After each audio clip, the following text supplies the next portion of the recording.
pedindo a Deus que abençoe a você que está me assistindo em casa, você que está me assistindo talvez no trabalho, onde quer que você esteja, através da Rede Vida de televisão, ou muitas pessoas também nos acompanham através das redes sociais, né? Das mídias sociais.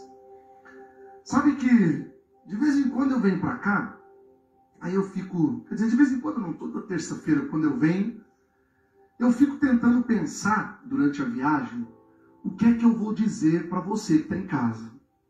Pensando, buscando alguma coisa assim, o que aconteceu hoje, por exemplo, no Brasil, no mundo, o que eu podia falar, que mensagem que eu poderia deixar para as pessoas. Aí eu fico vendo, por exemplo, o nosso jornalismo, que ultimamente só tem mostrado a questão do coronavírus, da pandemia, quantas pessoas morreram, quantas estão doentes, quantas foram curadas, não sei o quê. Depois o outro assunto é que dia que vai voltar a coisa a funcionar, que dia que vai prorrogar. O outro assunto é a crise financeira, a crise política, o que vai acontecer, não vai ter dinheiro para pagar as contas, não tem trabalho, não tem show, não sei o quê e tal. Eu digo, eu não vou ficar falando essas coisas não, porque isso aí todo mundo já fala. Eu quero falar alguma coisa diferente. Aí fico pensando que tipo de reflexão eu poderia trazer. Às vezes eu dou uma olhadinha no meu Instagram e vejo no feed de notícias, né? As postagens de artistas, de pessoas importantes. Vejo umas frases bonitas, até umas frases poéticas, assim, algumas frases que fazem a gente refletir. Eu falo, bacana, gostei disso daqui. Mas também fico pensando, não vou falar sobre isso não, porque se eu for falar sobre isso, não sou eu que estou falando. Eu gosto de falar aquilo que sai de dentro do meu coração, de dentro da minha alma. Por isso que eu nem preparo quando eu venho para o programa. Eu não preparo nada. Eu nunca preparei nem vou preparar. Acho que é um dos únicos programas da televisão brasileira que não existe o roteiro, o programa. A gente chega aqui 5 minutos antes, dá uma ligada no som, faz um teste rapidinho. Vamos ver. Daqui a pouquinho o diretor está dizendo assim no ponto. Padre, 1 minuto, 2 minutos está no ar. Aí temos que entrar no ar, entrou no ar. Depois que entra no ar, a coisa flui.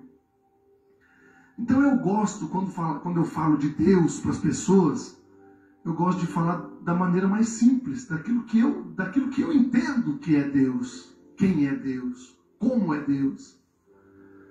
Das coisas que eu aprendi com a simplicidade da minha vida, das coisas que a minha mãe me ensinou, minha avó, e a própria vida me ensinou. Das coisas que as pessoas maldosas me ensinaram, porque o mal também nos ensina, e muito. O mal sempre me ensina o que eu não devo fazer. Toda vez que alguém me faz o mal, eu penso assim, é para eu aprender a não fazer igual. É para eu não ser igual. Um dia, Jesus entrou numa cidade que chama-se Jericó. Esta é a cidade mais antiga do mundo. A cidade mais antiga do mundo chama-se Jericó. Lá em Israel, na Terra Santa. Quando essa confusão toda passar, nós vamos fazer uma viagem para lá, porque é a primeira viagem que eu quero fazer depois dessa confusão aí para a Terra Santa. Eu vejo que ali sempre penso que a Terra Santa é a minha segunda casa, é a nossa segunda casa. As terras onde Jesus passou, pisou. As histórias que nós sabemos, que nós conhecemos, que lemos, que meditamos na Bíblia, tudo tem a ver com Israel, com a Terra Santa. Quando essa confusão toda passar, um dos primeiros lugares que eu quero visitar é lá. E eu já estive lá, pelo menos por umas 8 ou 9 vezes. Não mais, muito mais. Em Jericó, por exemplo, eu fui várias vezes. Uma cidadezinha bonitinha, linda, no meio da montanha, umas pedras. Depois, logo à frente de Jericó, tem um hotel, um spa gostoso. Eu levei minhas velhas lá. Botei as velhas tudo para tomar banho naquela... Como é que chama aquela piscina que faz fumaça lá que faz? Como é que chama, maestro? Oi? Ofurô. Levei elas lá no spa. Depois de Jericó, um ofurô enorme lá no Mar Morto. Isso. A visão do inferno. Eu nunca vi uma coisa mais feia na minha vida, foi ali. Quando eu desci, que eu vi aquelas velhas tudo no ofurô, eu digo, misericórdia, agora eu sei o que é o inferno. Deu para sentir mais ou menos. E aí nós ficamos lá, mas antes, passando por Jericó. E um dia Jesus entrou ali. E diz a palavra que havia um homem muito rico. E ele se chamava Zaqueu. Zaqueu, ele era pequenininho. Diz a palavra que ele era de baixa estatura. E ele procurava ver quem era Jesus. Só que ele não conseguia por causa da baixa estatura, porque era pequenininho. E por causa da multidão. Você imagina que no meio de uma multidão, quem é um anãozinho, né, uma pessoa baixinha, pequenininha, se perde no meio da multidão.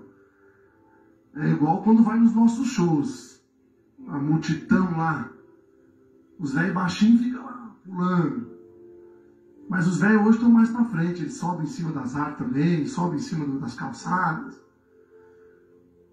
E Zaqueu, ele soube que Jesus ia passar ali por Jericó. E aonde Jesus passava, sempre ele arrastava uma multidão. E as pessoas, evidentemente, diziam uma para as outras, olha, dizem que Jesus vai passar aqui em Jericó amanhã. Zaqueu ficou sabendo. O que ele fez? Ele foi um homem inteligente. Ele subiu numa árvore para ver Jesus chegando. E esta árvore existe, ela está lá até hoje.